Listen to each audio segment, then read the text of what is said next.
All right. Thank you so much. All right. Well, we're excited to enjoy an evening together talking about a really great topic of self-forgiveness. And we're going to introduce John Watson in just a minute.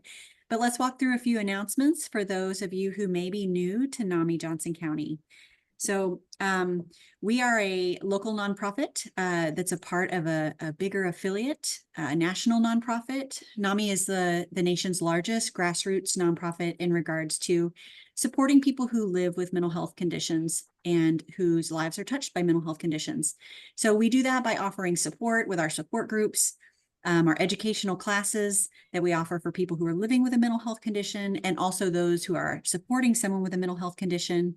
And then, of course, advocacy. We want to make sure people receive the best care possible as early as possible. And we do have a resource line that is not a crisis line, but it's great for people who are looking for local resources and some support. And then, of course, we do educational events and presentations like this one to help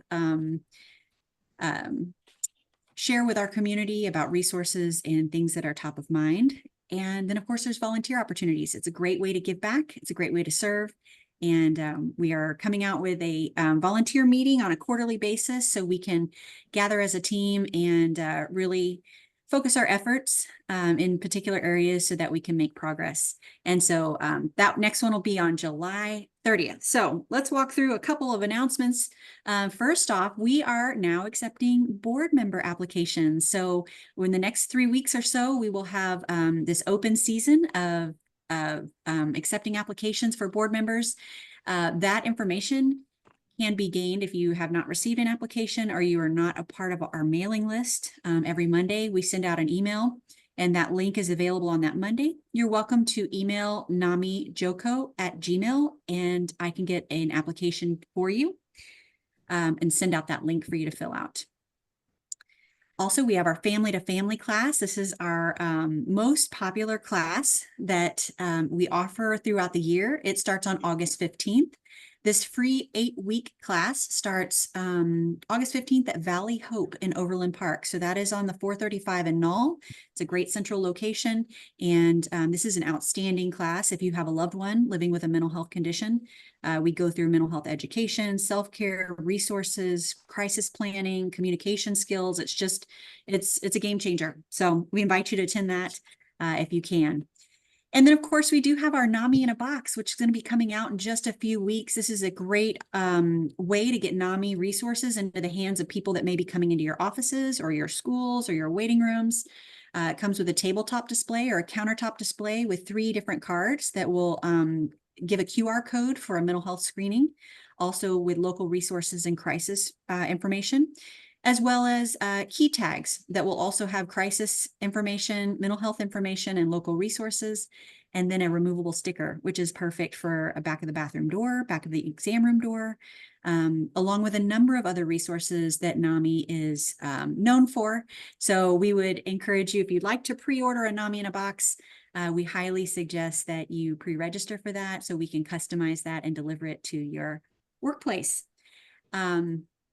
And last but not least, we just want to encourage you to join or to visit our website at namijoko.org. And we sign up for that weekly e-newsletter. Every Monday, we send out a newsletter, and it's got all of the links to the things that we talked about. And it also has updated information and ways to get that NAMI in a box, to apply for our board, and things like that. So we are also on social media, and of course, this is being recorded, so we will have this broadcast on YouTube by the end of the week. So you'll be able to pass this on to your friends and share the news of self-forgiveness. So I'm going to pass this off to Vicki Meek. She is our First Tuesday educational coordinator, and I will have her take it over from here. Thanks, Kelly. Well, first of all, I'm very happy to see you have joined us. And if you're anything like me, when I heard of our speaker and he told me what his topic was of self-forgiveness, I go, you've got me. You've caught my attention. So I'm really, John, looking forward to hearing what all you have to share with us tonight. But I do want to introduce John to you. John Watson is a behavioral supervisor at Lutheran Family and Children's Services. But he's had multiple experiences, over 25 years in the counseling field. And John, I'm not going to read your entire bio, but please, anything I've left off that you want to share, please do that, because you've got a wealth of experience and information for us. But his probably has worked a great deal. I'm just going to give you a highlight that includes anxiety, depression, relationships, romantic friendships in those relationships, substance abuse disorders, related to, and also issues related and concerns related to sexuality, sexual identity, gender identity, and also expressions with grief and loss, and also with the LGBTQ plus population. He's worked with all across the spectrum in regards to the developmental, from very young to also working with adults caring for their aging parents. So a whole lot of experience. But what he wrote about his therapeutic approach focuses on building a strong therapeutic relationship while focusing on how experiences and relationships shape our thoughts, feelings, and behavior. So I'm delighted to hear from Mr. Watson tonight. I will tell you, we'd ask him to give us 3 questions that he hopes you'll be able to answer following his presentation. And those are, what is self-forgiveness? How to develop a self-forgiveness plan, and the benefits of self-forgiveness. So that's kind of those 3 key questions that he's hoping that you will take away from tonight. Also, the fact that we do have an evaluation, a very quick, like 3-question evaluation that we will ask you at the end of this presentation to give us some feedback and help us as we prepare for a future First Tuesday presentation. So John, I'm going to hand it over to you, and welcome. We're very happy that you're here. And a couple of us will be monitoring the chat. So we may, John, if there's a burning question, we may step in at some point, but also he's going to leave enough time. He's going to have time for interaction and questions and answers also at the end. So it's all yours. Okay. Well, thank you all very much. One of the things that excites me about being with you all this evening, not only what we're going to talk about, but my experience with NAMI goes back to, I don't know, 10 or 15 years ago when I was working as a counselor in Philadelphia, and worked with the Philadelphia chapter there for a while. So it was nice to connect with you all back here. So let me take just a minute. I have some slides that will help us kind of navigate what we're going to talk about this evening. And they are a little more interesting to look at than my face. So let me take just a minute and pull those up. Okay, let's see. Got this really.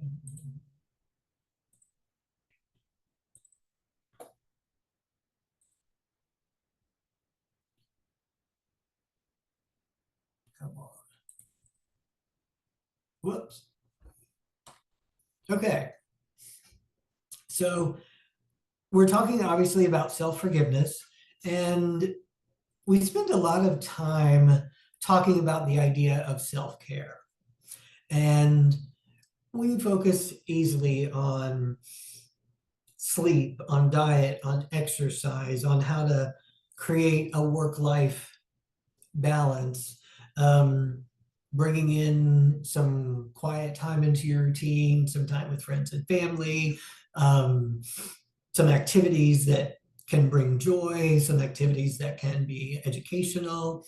And all throughout our days and our evenings, as we think about doing those things, we probably have a hope or desire, or maybe even an expectation of how well we might do something, whether in my case, maybe if it's working with a client, how well does that go, whether it's in my role as a supervisor, in my role as a family member, a friend, that sort of thing. We have ideas about how we like to do things. And that's great. We have some expectations. Those are great. But sometimes we can get a little stuck in the absolutes. And that's where the forgiveness as part of self-care comes in. So let's see, what do I have? So we're going to talk about what is self-forgiveness. We'll have a little bit of definition, some tools that we can use, and then some benefits and potential drawbacks we'll talk about. And when I came up with this idea of a self-forgiveness plan, really it's just taking from the tools that we're going to talk about, wedding those with some of the things maybe you already do, or integrating those in your life. It's more of a soft plan, if you will. So that's kind of our agenda for the next hour or so. Put questions in the chat as you feel appropriate, and then relay those to me. But let's kind of get into, before we get into defining forgiveness or self-forgiveness, I'd like to share with you a little bit about this topic and how and why it has resonated with me, and why I get excited about talking about it. As Vicki mentioned, I've been a clinician for 25 years or more, so all those kinds of things, whether it's anxiety, depression, LGBTQ stuff, et cetera, that I've worked with, really what that says is, hey, John's been an active clinician for almost 30 years, so different things have come across my plate, different ideas have come into my office. And as I have met with clients over the years, anxiety and depression comes up. Any of you that do clinical work or outreach work know that around mental health, or just are educated about it, know that those are two of many prominent issues that come up. And for me, I'm pretty sure it was right after COVID, in doing some clinical work and just connecting with people, individuals' levels of anxiety, individuals' levels of depression began to creep up, whether it was due to isolation, due to goals or activities, or things being interrupted. But, that from, 2020 to almost 2022 really began to throw us off. And so as I got back into clinical work, when I say it threw us off, it threw me off too. I had just was trying to finish a project that just didn't get done. And I don't know if you all have ever had that experience of, I'm really working to get something done, and it's just, you get to a point where it's not going to get done and you have to leave it behind. And for me, that's what happened. And I began to, let me rephrase that, I continued to allow my inner critic, if you will, to talk quite loudly to me about, why didn't you get this done? What did you do wrong? Why weren't you successful? And really getting pretty negative. And part of that was also compounded by at the time I was in the East Coast, so the isolation around COVID, there was me and my thoughts for 6 to 9 months, and half the time that was good, and half the time that was just me listening to my inner critic and letting it get louder and louder. So with that information, when I got back into working with clients clinically, I think it primed me to listen to and hear more loudly when a client might express something that sounded like they were being harsh on themselves, or that their inner critic was getting loud. And oftentimes, with that internal voice that can be negative, whether we call it a critic or whatever you want to call it, that contributes to a rise in anxiety, that contributes to a rise in depression, and then can lead to some unhealthy coping mechanisms. And that rise in anxiety and depressed mood, I'll just focus on for today. No matter what, as people's circumstances change and they have more room to hear that internal critic, or it becomes louder for whatever reason. That happens to folks obviously across the board, whether you're 12 years old, whether you're 22, whether you're 52, et cetera, et cetera. So saw it with a range of age populations, all kinds of demographic breakdowns. I would hear things that were all about this negative self-talk. And I had one client in particular, and faith was very important to him.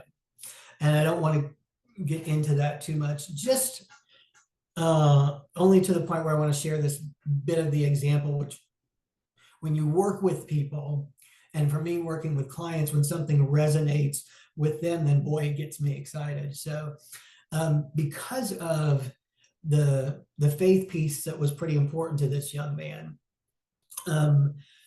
we brought in a slightly different word for forgiveness. Now we began to expand it to forgiveness, but for him, he wanted to use the word grace. And really it's about showing yourself grace, showing yourself forgiveness, that sort of thing. And I will tell you, within a year's time, after getting back into the work, hearing that from him, I could hear a level of this with most of my clients. And then when I might talk with friends, quite a number of us had moments where that internal critic was pretty loud. So that's just kind of what has spurred my interest in this, and why I'm sharing a couple of ideas that I've had since then with you. So let's get into just a little bit of definition, just so that we have a good working definition. And first, we'll just look at forgiveness in general. So what is self-forgiveness? A big piece we need to understand is forgiveness. So these are just a couple of definitions. Forgiveness, the act or process of forgiving or being forgiven. So very high level. I think I pulled one. Means different things to different people. So, it can involve an intentional decision to let go of resentment and anger, or the act that hurt or offended any of us. It might always be in our memory, but it's our reaction to things. I think most of us have probably heard somebody say it's not what happens to you in life, because a lot of times you can't control that. It's how you respond. And so when we experience some kind of negative messaging, whether it comes from ourselves or outside, at some point we don't always, but we can begin to own that, and it may seem like it's our own voice. And in many ways it is. And I think sometimes when as I'm thinking about it may be our own voice, most of us, what feeds into creating our own voice, our environment, our surroundings, the people we're with, the experiences that we have, and the messages that we get, from outside, as well as those that we have, that are a part of our core being. And so if we're looking at wanting to do things well, having a level of expectation, a goal or desire, whether that's with personal things, professional things, etc., that negative voice can come in, and sometimes it just stays there too long. And so you may, or we all may, experience some kind of a internal negative reaction to something that we've done or an experience that we've had. And short term, hey boy, I'm really disappointed about that. That's frustrating, but I can find a way to let that go. And we'll talk about how to do that in a minute. That's great. A lot of times what we do is we just hang on to that and we chew on it. And I'm hanging on to this for one reason or another, and we can hang on to things for many different reasons. So I don't want to get too far into that, but really it's that, not only the act of forgiveness, but I think in the second definitions, letting, that intentional decision to let go of resentment or anger, because that's when that internal critic, right, becomes really problematic. When we get angry towards ourselves, we resent others, or angry with other people, or resent certain things that we've done or experiences, and we hang on to it. That's when it gets problematic. Experiencing those emotions and being able to move on, healthy. Hanging on to them can create some other problems like we just mentioned. So anything come up at this point? Okay, I think we're pretty. I don't see anything in the chat, so we're okay, I think. Okay, and I'll just wait for you to let me know, because I can, please feel free to interrupt, because I'm a talker, so I can just get going. So let's move on. So here are some different tools that we can use in the idea of self-forgiveness, which should be self-forgiveness. So there's my typo for the day. So these are just a couple, and I'm just going to run through them quickly, and then we'll talk through each one of them in a bit more detail. So one is rooted in cognitive behavioral therapy, which I'll get back to. Another way is in narrative therapy, which is just kind of a talking through, and we'll get back to that. Unconditional positive regard. Those three things are things that kind of come out of different schools of thought that we use, in our counseling work. And then this idea of be kind is something that, it's a phrase that gets thrown around a lot. It's a hashtag thing. It's fairly common, but sometimes that self-forgiveness is just being kinder to yourself. And the three ideas above there, and then other things that we may come up with in this discussion, are ways in which we can engage in self-forgiveness. So I didn't break these down into more detail. So if it's okay with you guys, we'll keep this slide up and talk through some of this stuff. So cognitive behavioral therapy. And if we were in a room, I'd ask you to raise your hand, but just those of you that are familiar with it, some of this may be a little bit of a repeat, but we really want to focus on the cognitive therapy piece. And I'm going to get a little nerdy and wonky here for just a minute. Within the school of cognitive behavioral therapy, or thought,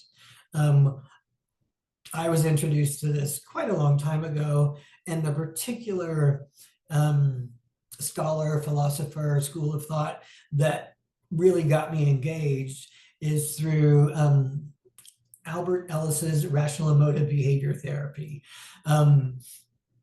And the tools that I use from that most often when I'm working with people is really around cognitive reframing or cognitive restructuring. So in that cognitive behavioral therapy, that's what we're talking about. And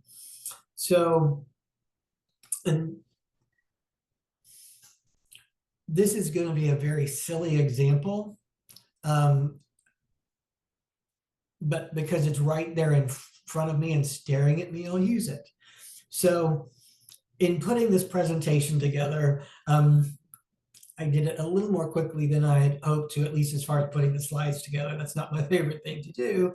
So that misspelling of self, okay, I'm looking at that, and 5 years ago, maybe even less, I would be doing this exact same thing, focused on that and going, boy, you blew it. This is the first time that you're speaking with this audience. You want to create a good impression. You want them to get something out of it. And boy, you've misspelled a word on your slide. You blew it. Now, where that could take me, it's not going to take me there today, but where that could have taken me with my internal critic is, if I was really engaged in that, not only did you blew it, but it could go to the extreme of, well, you shouldn't have done that. You should have spelled it correctly. And since you didn't, then I can get into catastrophic thinking. They're going to think you're don't have it together. They won't just think you had a typo. And it can go on and on and on from there. And a lot of times that's what can happen with negative self-talk. And it can be something as simple as this. And again, that's a very simple kind of thing to, I spoke with a family member, a child, a spouse, and the way the conversation went, I'm not happy with how I handled it. That could be another example of something that any of us could get easily frustrated over. Now, going, boy, I wish I'd handled that differently, and taking a few minutes to process that, letting it go. Sure. How could you do it differently? Maybe you come up with that. That's fine. It's when you hang on to that, boy, that encounter with, partner, my child, my parent, someone at work really didn't go the way I wanted it to. And I can think of all the things that I could have done differently. I'm willing to guess that those of you that are listening to me right now have had moments, whether it's been an exchange with someone or a task that you've tried to do or set out to do that didn't go quite like you'd like it to. Depending on what that was and the potential meaning in that. So if I'm talking with someone who's close to me and I feel like, boy, I didn't handle that conversation well, that could be something that easily, with any of us in that situation with someone important, we can chew over it. Oh, I wish I'd done this. I wish I'd done that. I wish I'd said this differently, had a different demeanor, had a different response.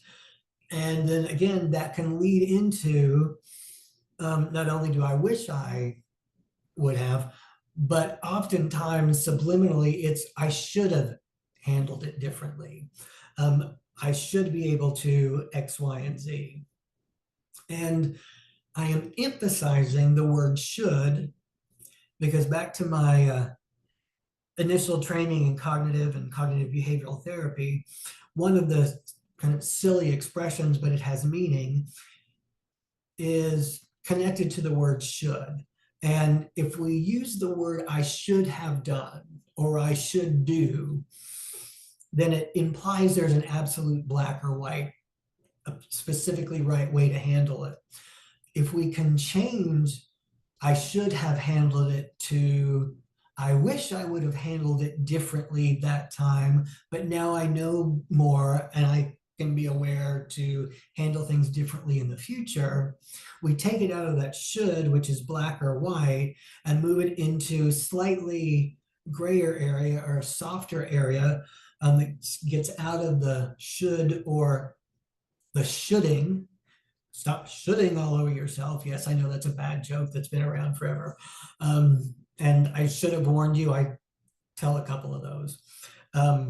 But the idea of using cognitive reframing or something that comes out of cognitive behavioral therapy is really taking an idea or a thought, writing it down in its purest form, being aware, are there any kind of absolutes or black and whites? And usually if we're feeling badly about something and there is any kind of anger towards self or resentment of yourself or frustration with something that's hanging on too long, there's usually a black or white in there or an absolute. And so if we can change the language of those statements to be a little bit grayer, and moving from the I should do to I would like to be able to do, but if I can't, and I hit 80% out of 100, that's still good. The should would imply I've got to hit 100% all the time, and of whatever it is I'm doing. And I don't know too many people that ever, really do that. So that is one way, just looking at your thoughts, taking a minute to write them down. And where's the room, where's the flexibility in that? And what I would like to do is I don't have this to pull up on my screen right now, but I can forward a particular worksheet that can talk you through the cognitive reframing. I can get that out through the NAMI chapter, if that's okay. That would be great. We'd be happy to distribute that. Yeah, thank you, because that will give a little bit more concreteness to this than all of my language without a real detailed slide. And I'm sorry I didn't include that. But again, it's really, how can I change my way of thinking just a little bit? And John, thank you. This is Vicky. I'm jumping in just because a couple of questions in regards to that, the getting unstuck. And I agree with you about the shoulds, that we beat ourselves up on that, right? I should do this. I should like this. I should do, I should be able to make these great meals for my family and still do blah, blah. There's so many things that we beat ourselves up on. So when you get stuck in that, and you may be talking about this a little bit later, but when you get stuck in that negative thought pattern, are there a couple of strategies that that you have found helpful, or anybody else here that's listening to this, that you found helpful to, as you said, reframe it or refocus that spiral down of just beating? I refer to it as beating yourself up. Yeah. Well, I'll send out the worksheet later, but we can also do it in a much less formal way. So if we catch ourselves, and part of what we need to be able to do to forgive ourselves is we have to listen to ourselves. And if we're and not only what are we thinking, but what are we feeling? Be self-aware. And so if those shoulds or those negative thoughts are really taking hold, somewhere, our body is letting us know whether we're physically feeling bad, whether the thoughts are continuing to be negative, or there's just a negative emotion associated with it. So one is paying attention to that. Number two, in a very less formal way, and like I said, we'll give the worksheet that can do it step by step, but some of it just involves starting to write. If you're a writer, okay?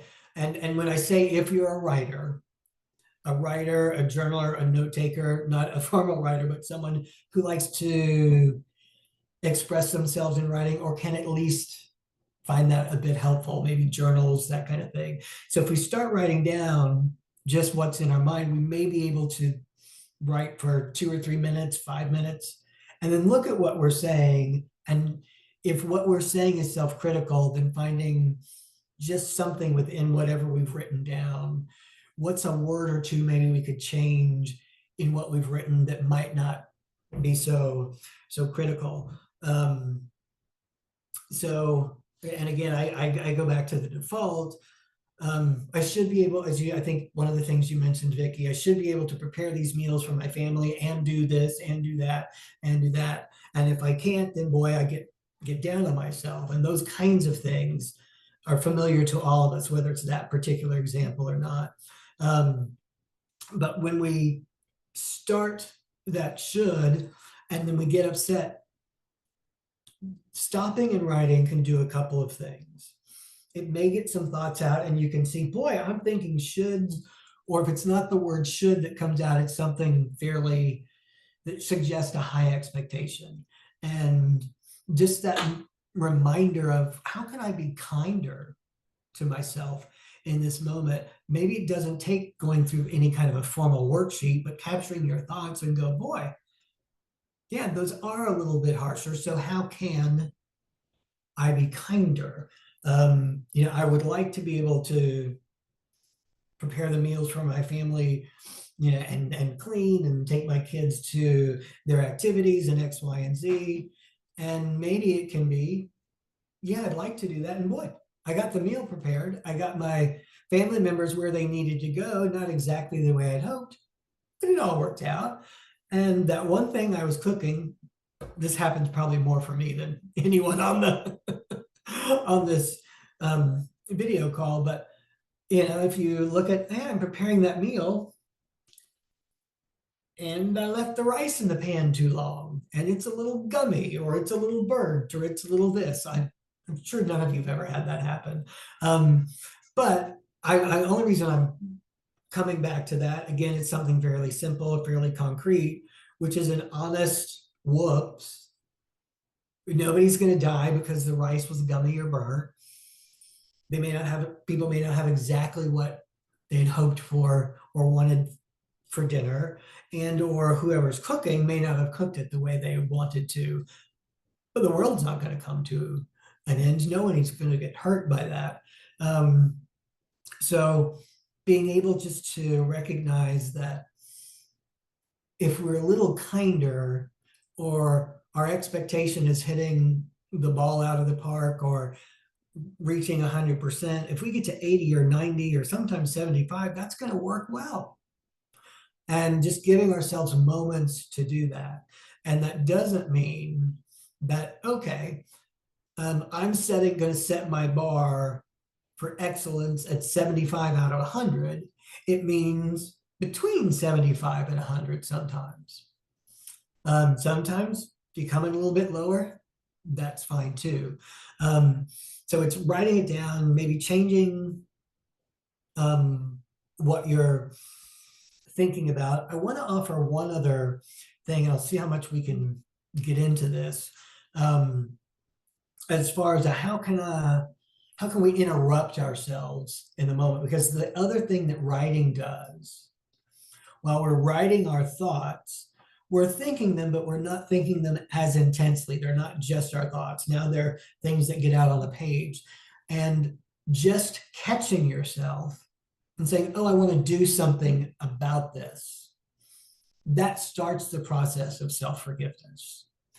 And so that act of writing, those 30 seconds that it takes, or however long it takes, 30 seconds, a minute, a couple of minutes, to say, boy, here's what I'm thinking or feeling. I need to do something, or want to do something to change that, excuse me.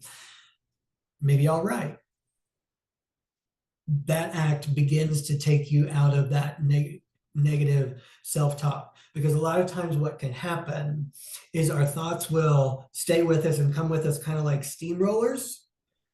And if we can interrupt them, often it can interrupt the momentum of the thought and take some of the power out of it. John, I'm sorry. This is Vicky again. You're gonna permanently mute me here now, probably. But along the thought of that, just a couple things came to my mind, and there may be other things other people have found helpful, because I think that negative self-talk is so prevalent in all of us. And you mentioned this, I'm a firm believer of that whole mantra of progress, not perfection. I have to remind myself of that often. And so I just kind of always, when things are going, I'll go progress, not perfection, and try to be happy for that progress. But another thing that I've used, and I've also had when I've worked with individuals, and and let me know if you go, Vicky, no. But even a simple thing like a rubber band or something around your wrist, and you start having that negative talk or negative self-talk, to use that, and just, it kind of brings you back to, okay, where am I here? And to make you more aware of that negative thinking and trying to get more in a positive track. I'm just throwing that out there because this is hard. It's a hard topic. Self-forgiveness, I think, is really difficult. It's very difficult. And right now we're kind of a bit in the weeds of the process, but I thank you so much, Vicky, for bringing that up, because that helps me go right where I want to go. And so that idea of, Vicky mentioned, right, of the rubber band, having something, an object that's with you that you can use. The rubber band, I don't have one with me, but we all have used rubber bands in different ways, and we probably all have been snapped a little bit with a rubber band. So that is a physical way to remind yourself, hey, I need to get out of this negative self-talk and try and shift it. And partially what can happen with using a rubber band or something like that is it is that reminder. And if it's active like a rubber band and you're going to feel it, then that adds another sensory element to remind us to change. I was looking at my desk to see what else I could pull up. So the rubber band, and sometimes any kind of an object that we associate with being kinder to ourselves, and we have to kind of imbue an object with that. But these objects that I'm going to use are not oh boy, these are the best things. These are just what I could see. So kind of going back to that kind of kitchen example, or being in the kitchen, for some reason that made me think of it. So if you have a mug, and I'm not going to show you what's written on the mug because it's a little colorful. But a friend gave it to me when I was trying to write, so it reminds me to write. So that's what this is associated with for me. But sometimes, maybe a mug or something that has some kind of positive affirmation or something that you associate with thought change, behavior change, trying to get to a better place, just grabbing that thing that is consistently associated or that you have begun to associate with the desire to forgive yourself. Now, will this mug get me to forgive myself? No. But if there's something about this particular mug and it's got writing on it, they're okay. If I look at that and that says, boy, make a change, or whatever that suggests, that can be a very simple tool that we have that can remind us to do things. And even if that reminds us to write or to go through the worksheet that we're going to send out, great. If that's just a reminder, hey, I got to shift my thinking, so let me take a few minutes and do that, great. And sometimes those things can be as simple and commonplace as a rubber band or particular pencil or something like that. Or sometimes we need things that are just a little bit more unique or sometimes even playful.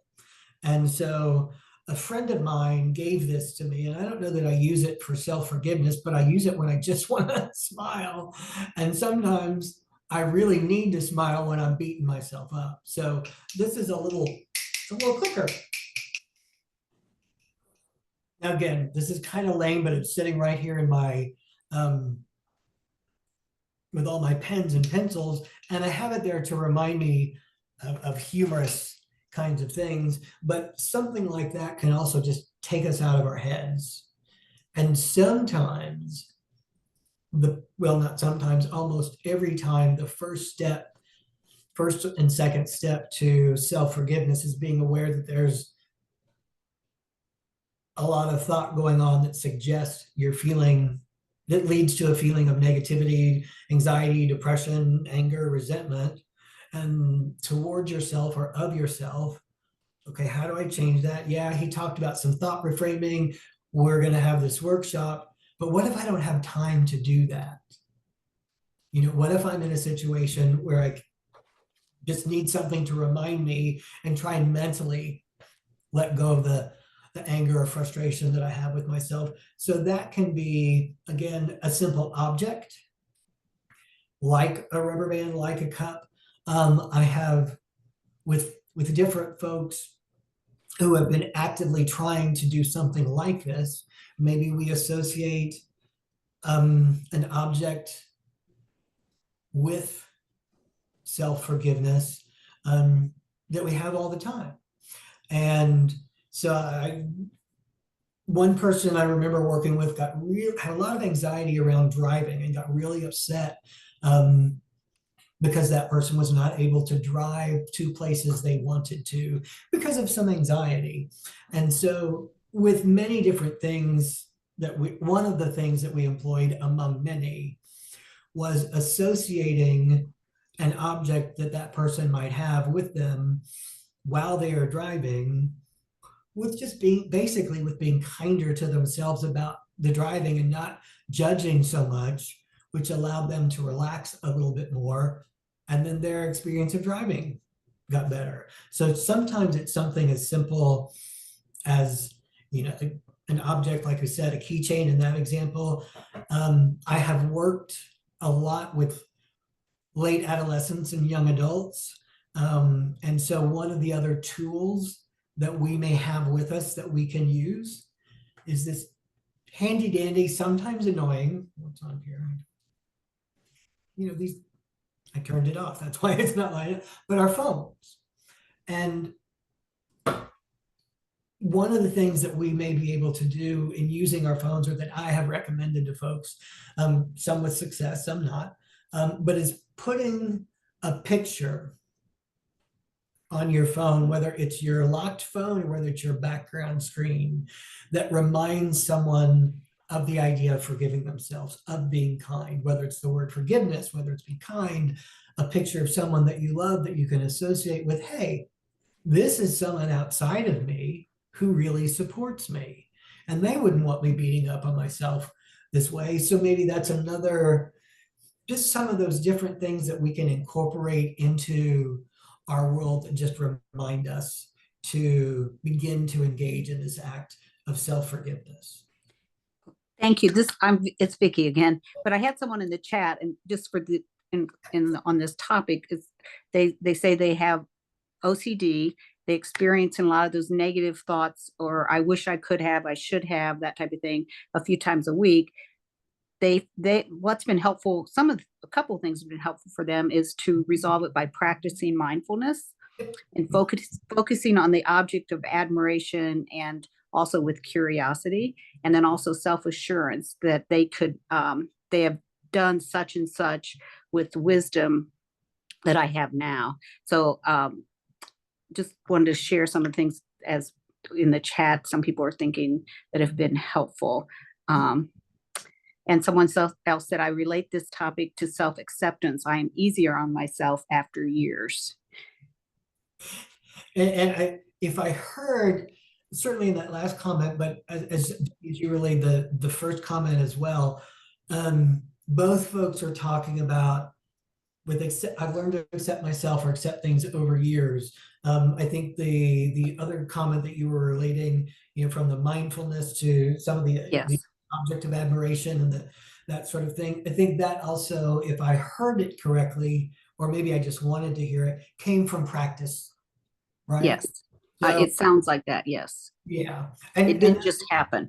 No, none of these things just happen. And so those, one of the things I take from that, not only the mindfulness, the acceptance of self, the looking at something that reaffirms, or with positive affirmation, or those reminders of, boy, I've been around for a while. And if we've lived 20 years, we've been around for a while.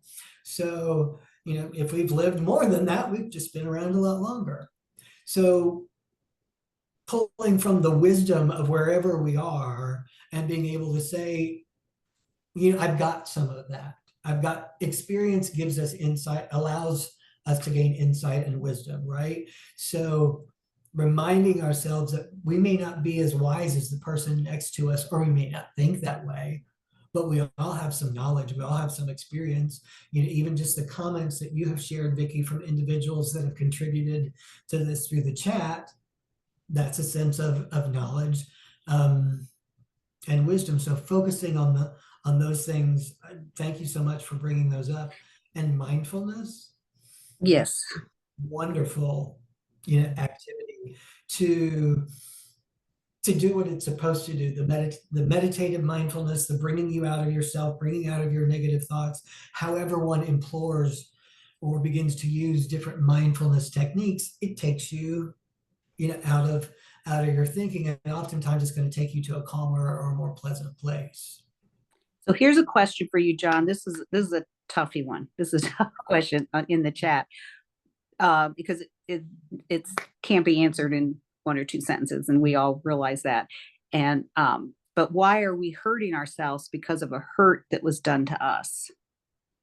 And that's kind of down the road here. We are going to hopefully talk about trauma care and ACE scores and those type of things in some upcoming sessions. But that's an interesting sentence that I know that's a difficult one.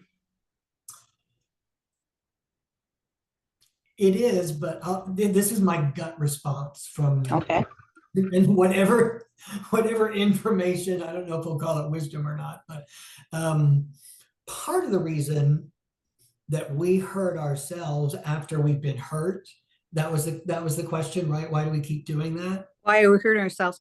Because of a hurt that was done to us. Right. So oftentimes, if we're hanging on to a hurt that was done to us, it's probably been done either in a particular way or by a particular person where it means something to us. Whatever that action was, the person who hurt us or what they did, something about that person or the exchange or the interaction was important. Now, not necessarily what was said and how it was said, but something about the encounter feels important, or it happened at a time when we were continuing to try and understand ourselves. And so those external comments, those experiences that we have, even those that can be hurtful, all go into our sense of who we are. And if something really stings, it is tough to let go. And it requires some practice every day. And again, it depends on, I'll give you a quick example, if I may, of how a messenger might say something and you might hear it and hang on to it for a long time. I'll share you something that was part of my experience for quite a long time. Not too surprisingly, but more so if you encounter me in different settings. I have ADD, ADHD, and I always have, but I'm of an age where we didn't diagnose that as younger. I have a father who is very focused on the way you achieve things and the way you become successful is through discipline and routine, doing things over and over and over again. And I used to hear from him, well, if you like to do it, you will do it. If you don't like to do it, you won't. I thought, well, yeah. But what hung on for me, my father's important relationship, was the implicit message that he thought discipline was important, and it seemed like I didn't really lack it. And I don't even think that's exactly what he ever tried to communicate with me, but that was what resonated with me for a long period of time. And the number of times over the years where I have said to myself, I wish I could be more disciplined, is a bit silly. Where I've gotten to is there are places where discipline is really helpful, but with my ADD, ADHD, the creativity that I bring to a project or the hyper focus that I can bring, a lot of times that will help me get the job done as well as I possibly can. And so over time, that self-discipline idea has been let go a bit, but it resonated for a long time, not because of the message, partially, but primarily because who it came from. And that was an important, and that wasn't a significantly negative message. But that's kind of what comes to the top of my head as far as things that we can hang on to because of who said them to us, and not necessarily getting into the weeds and going, but wait a minute, what's the counter narrative to that message? Well, maybe I'm not as disciplined as, but I have other qualities and that sort of thing. And that has taken, that's taken more than a couple of years to move through that for me. But that's just one kind of example. And I think those hurts, yeah, they just make such an impression. So without getting too much into what you're going to get into in other areas, talking about trauma and ACE and that sort of thing, it is that significance, of an experience, which is why traumatic events, they hit us in such a hard way because of either what has happened or who is part of that. And that's the kind of stuff that makes it really hard to let go, in part.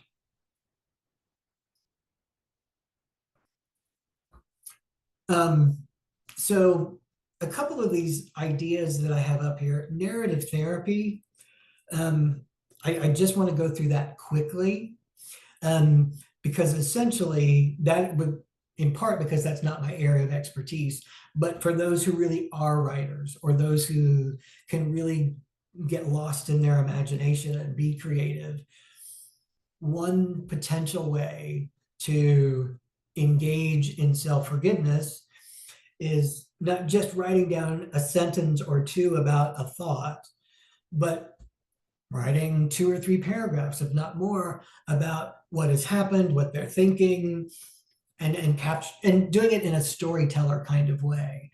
You know, at 5 o'clock on Tuesday afternoon, this particular thing happened, and I began to feel this and think this, and fleshing that out.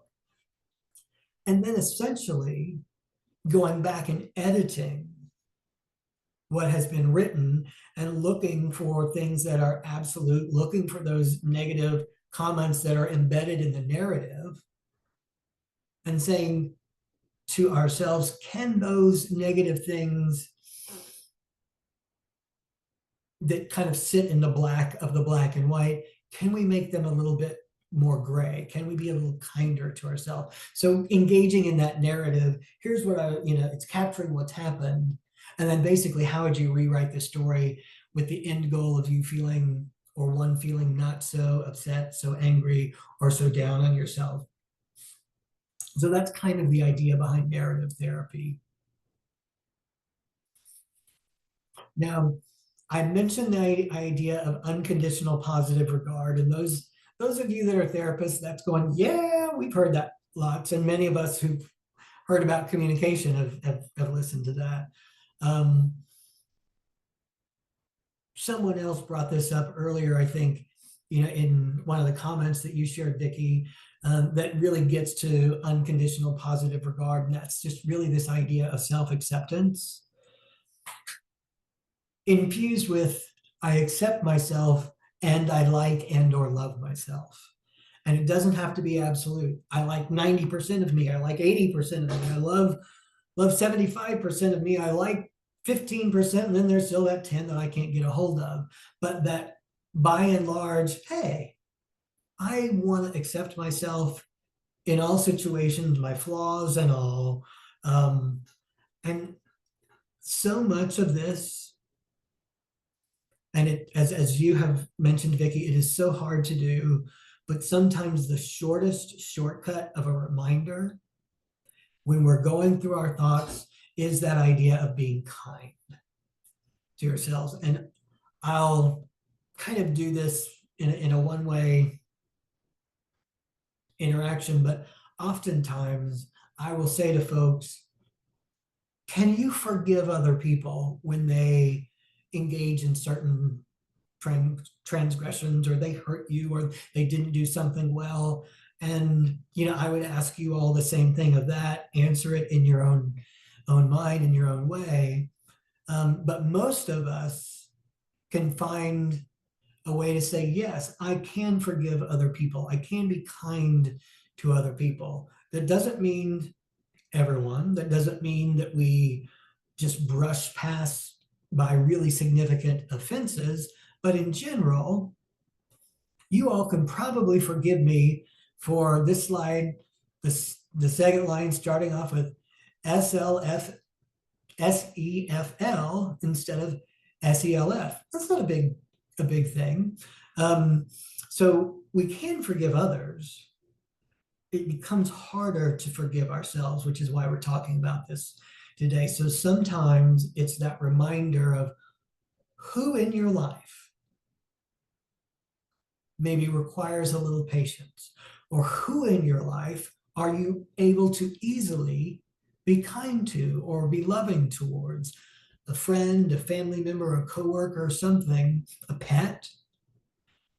And sometimes it's remembering, how do I treat those whom I love or whom I care about, that maybe I might want to show unconditional positive regard or unconditional acceptance? And when we think about that, what we do with those that we care about, that action of kindness, that idea of kindness and forgiveness, if we can shift that to ourselves, is just another way to do that. So sometimes if there's not that object that we were talking about earlier, and you're stuck someplace and you're getting lost in that negative self-talk, whether you know it or not, but the feelings are coming on, maybe there's just a way to remind yourself, hey, I got to be kind to myself in this moment, because if I don't, my anxiety, my depression will be exacerbated. It will impact relationships. It will impact sleep. The negative self-talk impacts so many different things. So being kind to yourself, reframing your thoughts, maybe through a worksheet, being reminded by an object, through a narrative, and just trying to show yourself some unconditional positive regard. All of that comes down to let me be kind or kinder to myself when I really need it. And as we're talking about this, yeah, it's very easy for me to sit here and say that. I know that. Using it requires what our folks have been talking about in the chat. Whatever someone decides to do, the first time someone tries to reframe their thoughts or do any of the things that we've talked about, it may work incredibly well because there's a lot of enthusiasm around it. And maybe the second or third time, maybe it doesn't work so well. That's where that keeping at it comes in to play. Sometimes the first time we do it, we can't get there because it's a brand new thing for us to do. So all of what we're talking about really can require most of us to do something that's a little different than what we've been doing.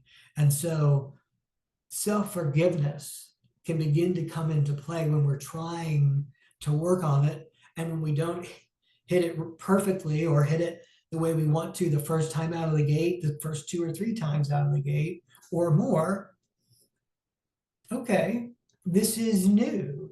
It's like anything, any skill that we're trying to acquire, anything we're trying to learn, it takes some practice, it takes some repetition, it takes some work. And without getting too into it, knowing the way that, for each of us, knowing the way that we learn, knowing the way that we have changed things in the past can also help inform this. So I mentioned the writing, I'll do that. I also said earlier, I'm a talker. So sometimes for me to get out of this negative self-talk and into a self-forgiving mode, my temperament is let me talk with a trusted person. And sometimes as I hear what I'm saying to someone else, I can hear the harshness in my voice. And if I can't, sometimes the other person does. And they go, man, are you really all upset about that? Are you really going to hang on to that? And so that, knowing what works for us, and just generally working on things, approaching things, feeling better, making some changes is key to that as well.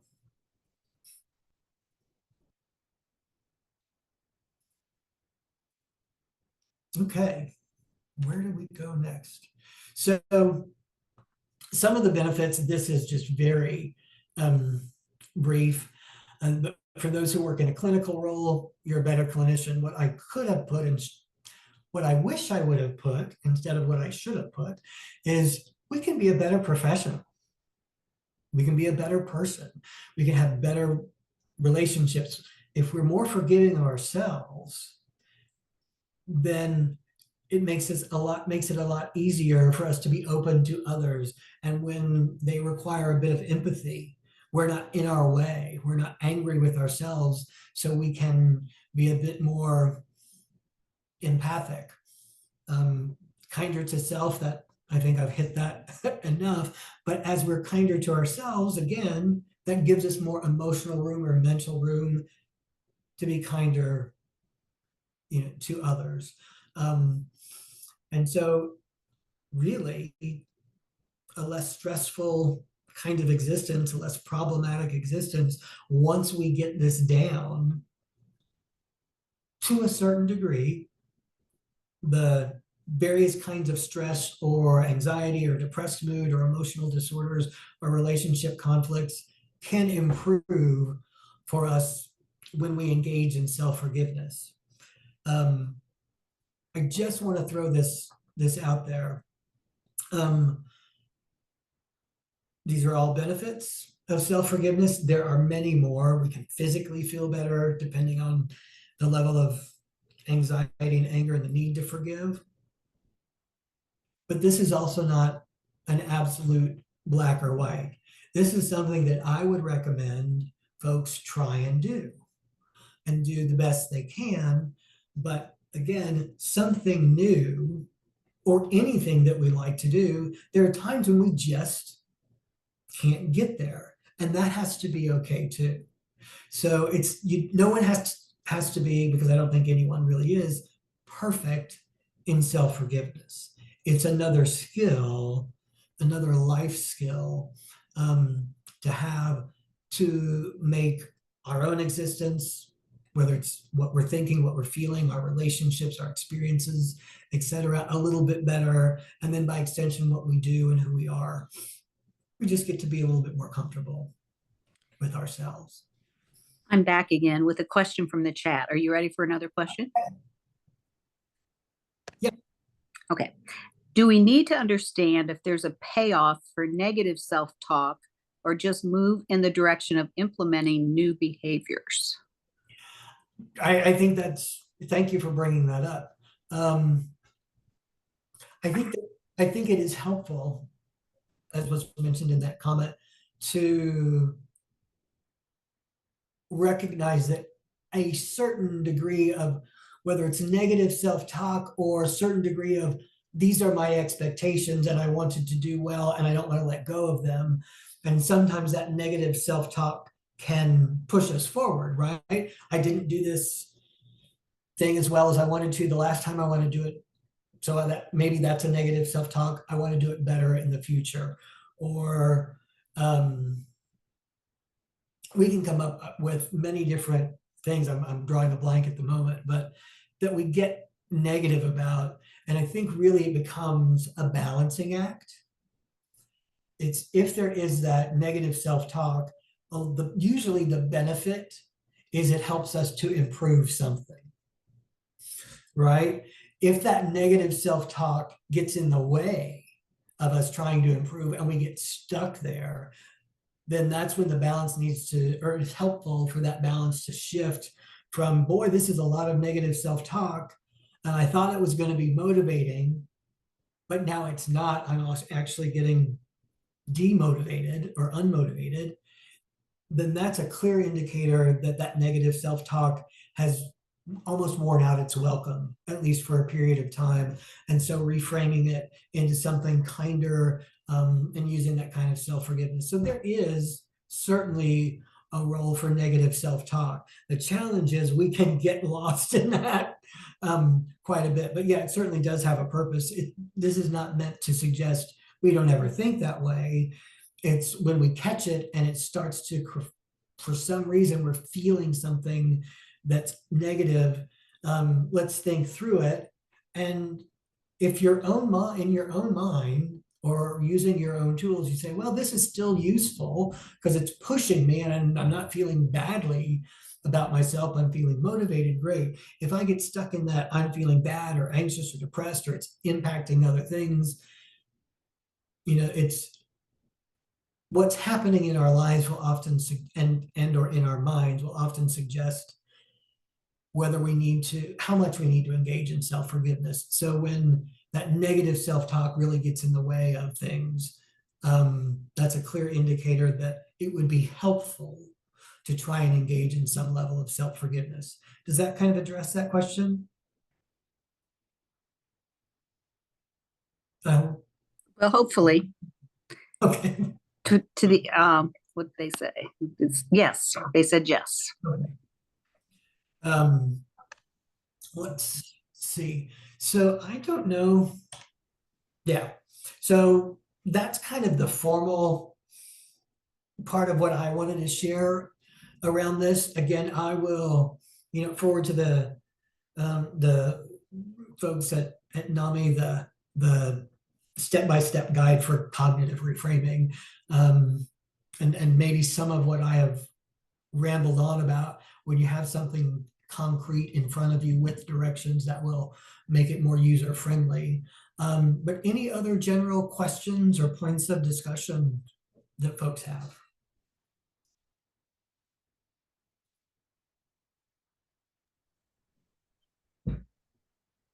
And people can, if you want to unmute and ask a question, you certainly can do that, rather if you don't feel like writing it in the chat. I have a couple of questions in regards to if you recommend any books or any references for us. on this topic of self-forgiveness? I don't have any particular books to recommend.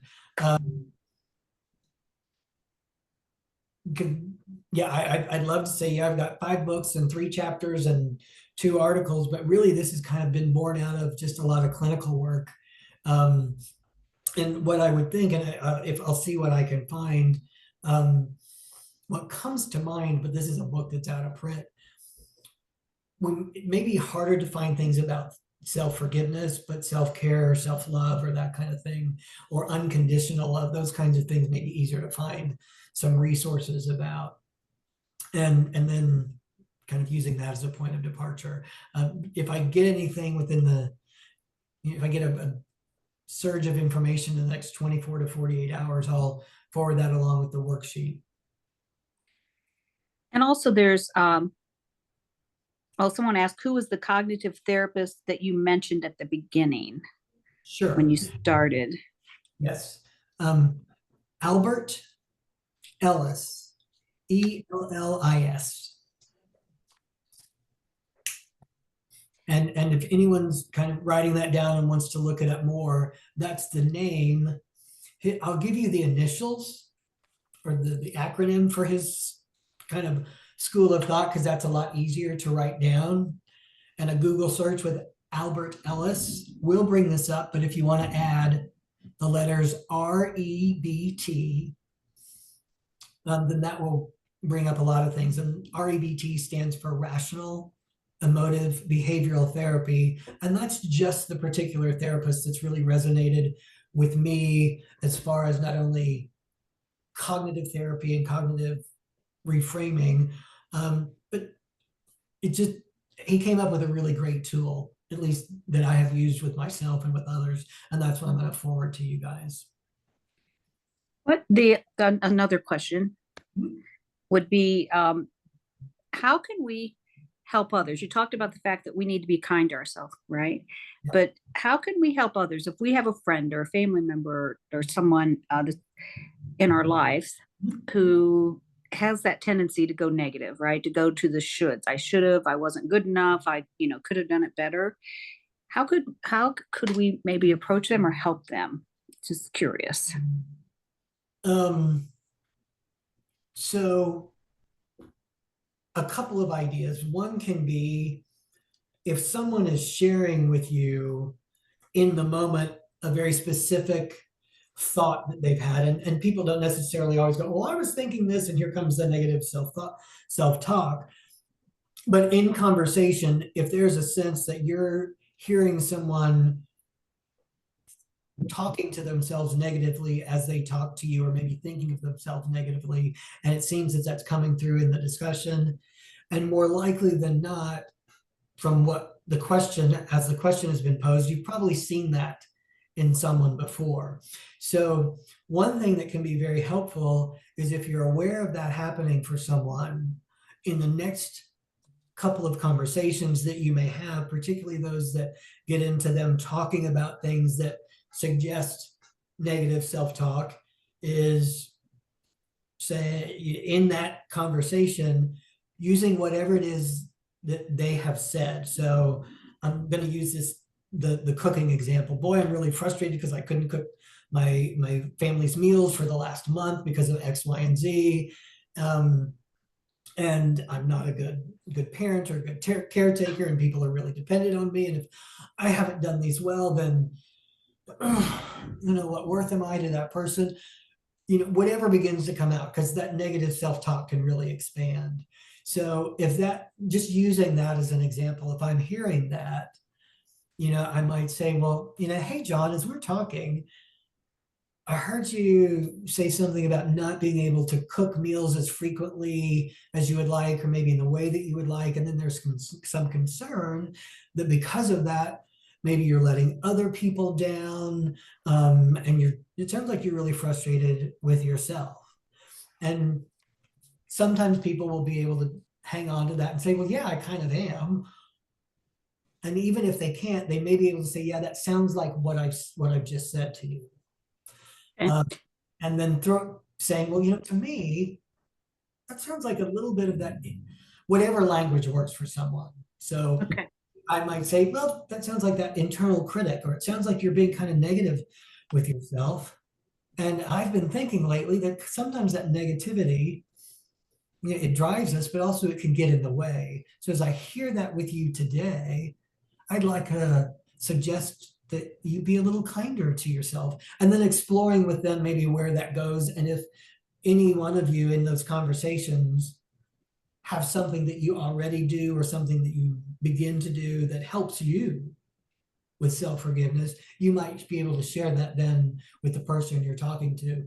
I've been thinking about this. I need to be better with myself. And so on the background screen to my phone, I put a picture of the word forgiveness in very graphic letters. No one has to see it, but I look at it. I know why I put it there. It gets the process started of me being a little kinder to myself. And we do have an individual who has their hand up. So Okay. Rudy, if you want to just, you got the floor. Oh, okay. Thank you. Hi, my name is Rudy, and you were mentioning about resources and books. So I am putting it currently, as we were chatting, I was putting it in the chat box for everyone. It's called Mending the Soul, Understanding and Healing Abuse. And it is by far one of the best resources and chapters that I have ever read on the topic of forgiveness, which in this conversation itself, dealing with forgiveness and the nature of self-forgiveness, it really does talk about the nuances of that, of how forgiveness is deeply personal, and also the safety and the boundaries and the other things that are involved within that, in order to, again, achieve a quality of life and a healing in life. So yeah, so I'm putting it up there, but yes, thank you for even welcoming us to recommend resources that just came top of mind as you were talking. So thank you. Thank you, Rudy, so much. That's incredibly helpful.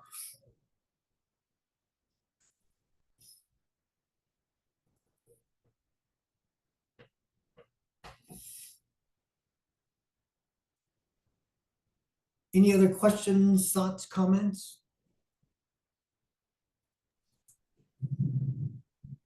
We're about at time, I guess. Yeah. We are just about there. Now I'm looking at another one, best book. Oh, that's the one Rudy put in, I think. Mhm. Yep, he put in several. So it's there in Yes. the chat box. Really appreciate it. Thank you. And I know we would be interested if you can send that worksheet. That would be very helpful, I'm sure. Just want to remember for all of you before you get off, to complete the evaluation. It's helpful to give us some feedback. We would appreciate that if you'd spend less than 3 minutes. Probably there's 3 questions, so it won't take long. Anything else, or anybody needs to, before I'm hearing thunder. I don't know if anybody else is outside my window. So we're supposed to be getting some, I think, a storm tonight. So Thank you, John. Well, thank you so much. I appreciate it. Thank you. I appreciate it.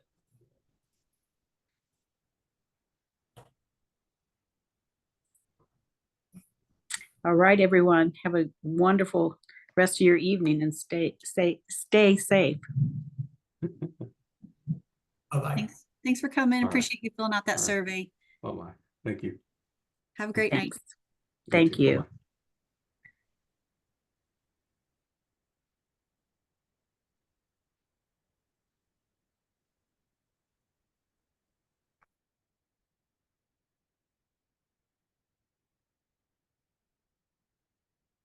And I'm going to stop recording.